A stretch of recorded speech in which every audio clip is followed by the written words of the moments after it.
வணக்கம். ஜவைஜட் from Jawadhipatti Puthur power writer அப்படிங்கிற யூடியூப் சேனல் மூலமாக உங்களை மீண்டும் சந்திப்பு ரொம்ப மற்ற மகிழ்ச்சி. அதோட எங்கள் சேனலை சப்ஸ்கிரைப் பண்ணுங்கள், பெல் பட்டன் அழுத்த மறந்துடாதீங்க. அதோட எல்லாத்துக்கும் ஷேர் பண்ணுங்கள். அம்பேத்கர் எழுதிய அரசியல் சட்டம், அதை குறிப்பாக சிவில் சட்டம், அதை இன்னைக்கு ரெண்டாக பிரிச்சுட்டாங்க கோடி. அதாவது மதசார்பற்ற சிவில் சட்டம், வகுப்புவாத சிவில் சட்டம்.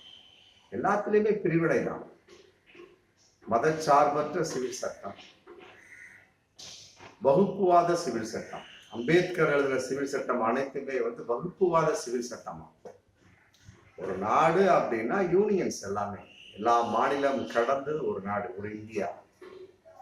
10 பேர் இருப்பான், 10 விதமா இருப்பான். வேற்றுமையில் ஒற்றுமை, அதான் இந்தியாவுடைய அடிப்படை கலாச்சாரம். 10 வருஷமா பிஜேபி அரசு ஆண்டுகிட்டு இருக்கு. என்னத்தை நீங்க புரிஞ்சிங்க அப்படின்னு தெரியலையே. இந்த 11வது வருஷம் முட்டு கொடுத்து தூக்கி நிறுத்தியாச்சு. சந்திரபாபு ஒரு பக்கம், நிதிஷ் ஒரு பக்கம்.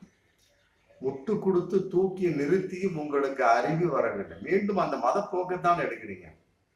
சில நீங்கள் ஆண்டு கொண்டு இருக்கக்கூடிய அந்த சில மாநிலங்கள் அந்த பொது சேவை சட்டத்தை அறிமுகப்படுத்துற மாதிரி அறிமுகப்படுத்தி அங்கேயும் முழுமையாக வரல. இதெல்லாம் ஒவ்வொரு மாநிலமும் தன்னுடைய நிலைப்பாட்டின்படி ஏற்றுக்கொள்ளக்கூடிய ஒரு விஷயம். அப்படி இருந்துட்டு இருக்க சமயத்துல பொது சிவில் சட்டத்தை இன்னைக்கு ரெண்டா, அதாவது அம்பேத்கர் எழுதின அனைத்து பொது அந்த சிவில் சட்டம் எல்லாம் வகுப்புவாத சிவில் சட்டங்கள். அதாவது மதம், இனம், மொழி, ஜாதி அடிப்படையில் அவர் எழுதியிருக்கின்றார். அப்ப இது ஏற்றுக்கொள்ள முடியாது. மக்கள் மதச்சார்பற்ற சிவில் சட்டத்தை எதிர்நோக்கி இருக்கின்றார்கள். ஏன்னா இது 75 ஆண்டுகளாக நம்ம அனுபவிச்சுட்டு இருக்கிறோம். இதை பல பேர் இருக்கக்கூடாது அப்படி பெரும்பான்மை நம்புகின்றார்கள். இவர் காதல் யார் சொன்னது? மோடிட்ட சுதந்திர தின விழாவில் பேசியிருக்காரு. சுதந்திர தின விழாவிட சுதந்திரத்தை பற்றி பேச வேண்டும். வகுப்புவாதத்தை பற்றியும் மதவாதத்தை பற்றியும் பாசிச தளங்களை பற்றி பேசுவதற்கு என்ன இருக்கு? ஒன்றுமே இல்லையா? எங்கு பார்த்தாலும் அப்படித்தான். அதே மாதிரி நாடாளுமன்றத்துல மிசாவை பற்றி பேசுவது என்ன எங்க எப்படி எவ்வாறு?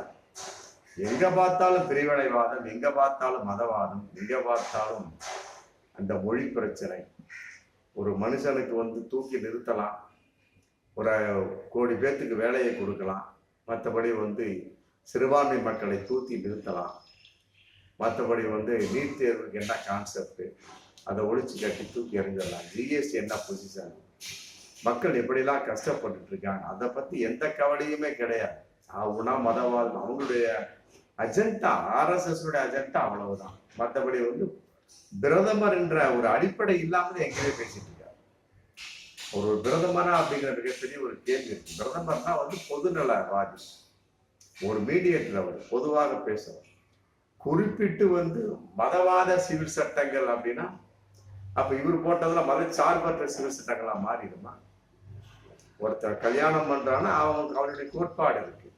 ஒருத்தர் பாக பிரிவினை பண்றான்னா அது அவனுடைய கோட்பாடு. ஒரு சான்று, ஒரு வாரிசு உரிமை, மற்ற சோர்ஸ், விவாகரத்து எல்லாமே அவரவர் மதத்தில் அவரவருடைய கோட்பாட்டின் அடிப்படையில் செய்விப்பார். அதை போட்டு பொதுவான ஒரு கருத்து அப்படிங்கிறப்ப அதுதான் மத சார்புள்ள விஷயமாகவும் மொழி சார்புள்ள விஷயமாகவும் ஒரு குறிப்பிட்ட ஒரு விஷயத்தை நோக்கியதான் இருக்கும். அவரவர்கள்ங்கிறப்ப அவன் பார்த்துட்டு போயிட்டே இருப்பாங்க. இந்தியா என்ன இந்த வரைக்கும் நல்லா தானே எடுத்துட்டு இருக்கு, இவங்க என்னத்தை அதை தூக்கி நிறுத்த போறாங்க? பொருளாதார வகையில், வேலையின்மை வகையில் தூக்கி நிறுத்திட்டா பரவாயில்லை, ஒண்ணுமே இல்லை. ஆகுனா மதவாதம், பாசிசவாதம், மற்றபடி சனாதன போக்கு, ஏன்னா ஒரு சாதி அடிப்படையில் பேசுவது, இப்படியே பேசிட்டு இருக்க சமயத்தில் எப்படி இருக்கும்? மத சார்பற்ற சிவில் சட்டங்களை நோக்கி நாம் செல்ல வேண்டும். Right, okay. இப்ப இருக்கிறது என்ன? மத சார்புள்ளதா? மக்கள் நல்லபடியாக இருந்துட்டு அவர்களுடைய கருத்து. இது இந்தியா, இது ஜனநாயக நாடு, இது குறிப்பிட்ட மதம் சார்ந்த நாடு கிடையாது. எல்லா இடத்துல அதான் பேசிட்டு இருக்க. ஒரே நாடு, ஒரே தேர்தல், ஒரே நாடு, ஒரே பூமி, ஒரே நாடு, அப்புறம் ஒரே பிரதமர் ஆக்கிடுவாங்க. யாருமே வர முடியாது. இந்த மாதிரி வங்கதேசத்திலையும் வங்கதேசத்தில் இந்துக்கள் சிறுபான்மையா இருக்கிறாங்க. அவங்களுடைய பாதுகாப்பை 140 இந்தியர்கள் வந்து அக்கறையாக எதிர்பார்த்து கொண்டிருக்கிறாங்க. Right, okay. இங்க இருக்கக்கூடிய இஸ்லாமியர்களை பத்தி நீங்க என்னத்தை கிழிச்சீங்க? வங்கதேசத்துல அங்க இந்துக்களை அடிக்கிறான். Right, okay. இஸ்லாமிய இந்தியாவில வந்து நீங்க இஸ்லாமியர் அடிச்சீங்களா? மாட்டுக்கறி திங்க கூடாது, ஜெய் ஸ்ரீராம் சொல்லுங்க.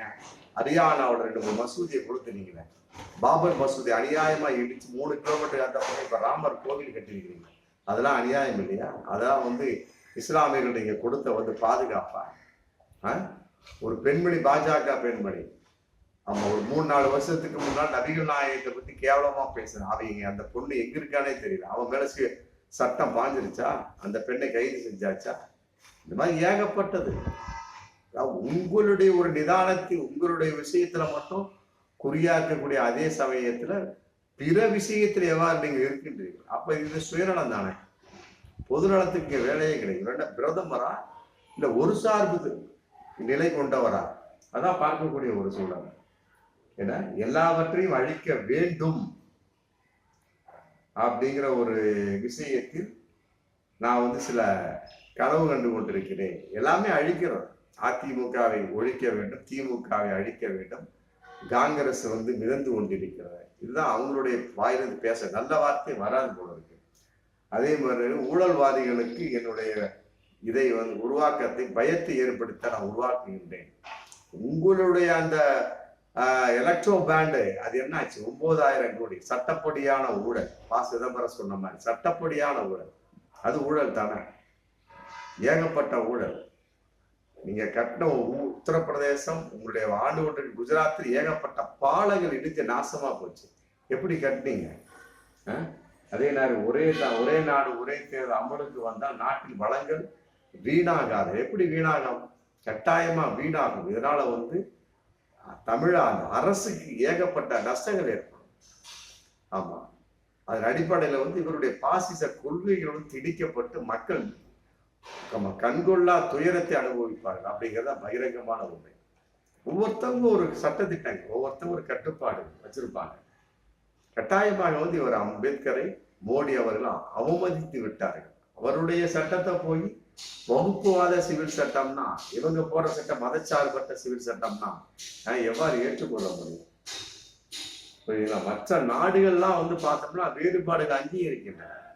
வேறுபாடுகள் தான் வேறுபாடுகள்னா பாகுபாடுகள் ஆகாது அப்படிங்கிற ஒரு கண்ணோட்டத்துல போயிட்டு இருக்கிறாங்க. ஆனா இங்க மட்டும்தான், இந்தியாவில மட்டும் அமெரிக்காவை காரி துப்பிட்டான். நாங்கள் உங்களை உன்னிப்பாக கவனித்துக் கொண்டிருக்கிறோம் அப்படின்னாங்க. சிறுபான்மை மக்கள் மீது எப்படியெல்லாம் நீங்கள் வந்து வன்முறை இறக்குகின்றீர்கள், எப்படியெல்லாம் அவர்களை கொடுமைப்படுத்துகின்றீர்கள் போட்டு சொன்னாங்க. 2-3 தடவை கத்தம் போட்டாங்க அங்கிருந்து. அப்போ வந்து இந்த மோடி அரசுக்கு யோசனையும் இல்லை, அதுக்கு தகுந்த அறிவும் இல்லை அப்படிங்கிறது பகிரங்கமான உண்மை. இதெல்லாம் வந்து RSS உடைய செயல்பாடு.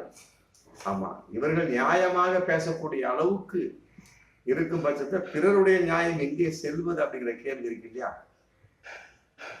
இவர்கள் வந்து நல்லா இருக்கணும், அடுத்த வந்து எப்படி கேட்டாங்க, அவன் இந்துவா இருக்கட்டும், கிறிஸ்தவனா இருக்கட்டும், சீக்கியரா எப்படி நாசமா போகும் அப்படிங்கிறப்ப உங்கள்கிட்ட என்ன ஜனநாயகம் இருக்கு?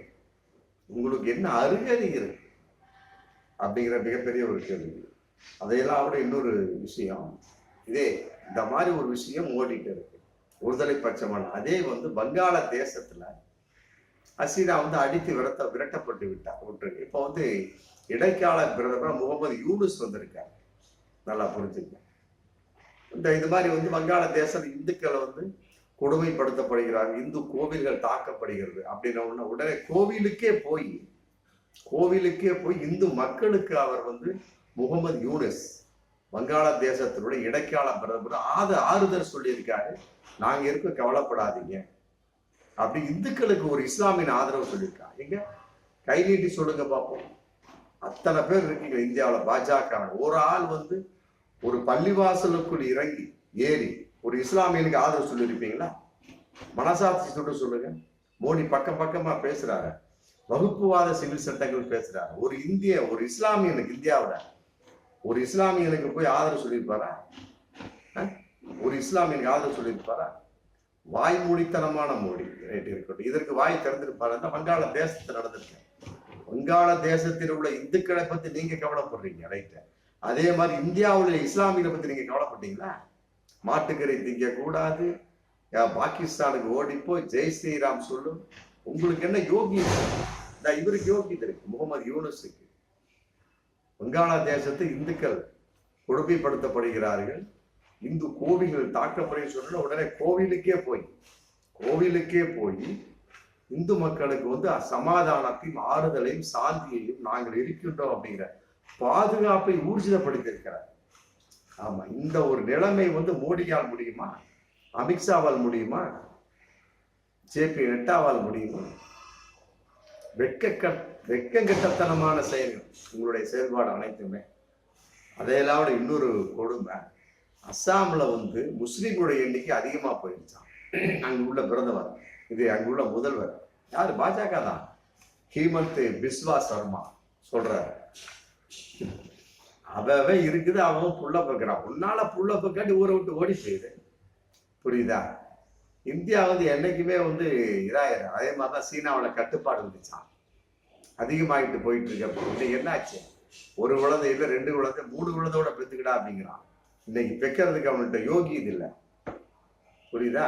அந்த அளவுக்கு வந்து இந்தியாவில் வந்து குழந்தை வரம் பெருகி கொண்டே போத மிகப்பெரிய ஒரு விஷயம்.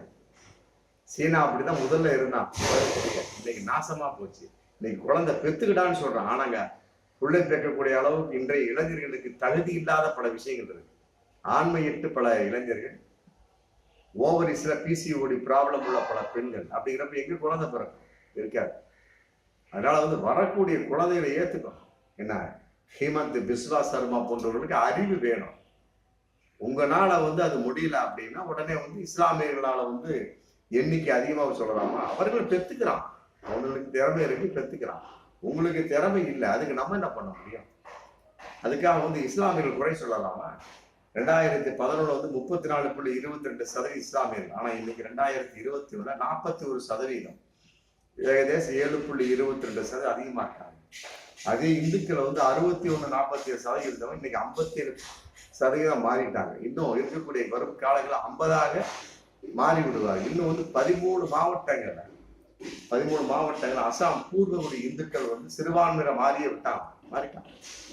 அந்த அளவுக்கு காரணம் என்ன? இந்த சமூகத்தில் இருக்கக்கூடிய பிரம்மச்சரியம். மற்றபடி வந்து தேவையற்ற சில சட்ட திட்டங்கள், சாஸ்திரம், சம்பிரதாயம் அப்படிங்கிற பேர்ல. அதையெல்லாம் விட இன்னொரு விஷயம், இந்துக்களும் இஸ்லாமியர்கள் வந்து குடும்ப கட்டுப்பாட்டை வந்து பின்பற்ற வேண்டும். இப்பதான் சொல்றாரு, இந்துக்கள் வந்து சிறுபான்மையா போயிட்டு நிறைய குழந்தைய பெற்றுக்குன்னு சொல்லாம குடும்ப கட்டுப்பாடை வந்து நடைமுறைப்படுத்தணும். அப்படின்னா இந்த நபரையெல்லாம் வந்து ஒரு முதல்வர் சொல்லி என்ன யோகியது இருக்கு?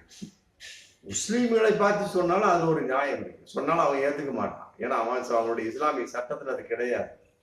ஆமா, இஸ்லாமிய சட்டத்துல குடும்ப கட்டுப்பாடே கிடையாது, அது அவர்களுடைய சௌரியம். நீ சொல்லக்கூடியது இந்து மக்கள் வந்து அசாமில் வந்து சிறுபான்மையாக மாறிக்கொண்டிருக்கிறார்கள் அப்படிங்கிற நீ வந்து இந்துக்களை பார்த்து நீ எப்படி குடும்ப கட்டுப்பாடு பண்ணிக்கிட்டு சொல்ற? அறிவில்லையா உனக்கு? இல்ல, முதல்வர் ஹேமந்த் பிஸ்வா சர்மாவை பார்த்து, பிஜேபியை பார்த்து கேட்கிறேன், அப்பா முஸ்லீம்கள் இருக்கிறாங்க, அது மாதிரி நீங்க நிறைய குழந்தைய பெற்றுங்க அப்படின்னு சொன்னா அது எப்படி இருக்கும்? ஒரு 10 வருஷத்துல 15 வருஷம் இந்து மக்களுடைய எண்ணிக்கை அதிகமா பெருகும்.